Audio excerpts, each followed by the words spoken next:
Welcome!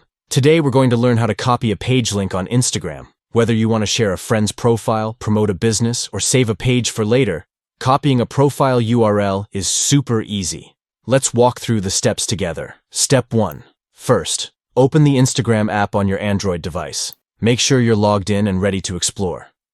Step 2. Now, go to the desired page that you want to copy the link for. You can search for it using the search bar or find it in your feed. Step 3. Once you're on the profile page, look for the 3 dots located at the top right corner of the screen. This will open a menu with various options. Step 4. From that menu, tap Copy Profile URL. This will automatically copy the link to that page to your clipboard. And that's it. You've successfully copied a page link on Instagram.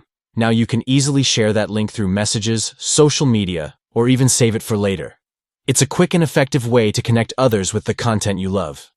If you found this video helpful, don't forget to give it a thumbs up and subscribe for more tips.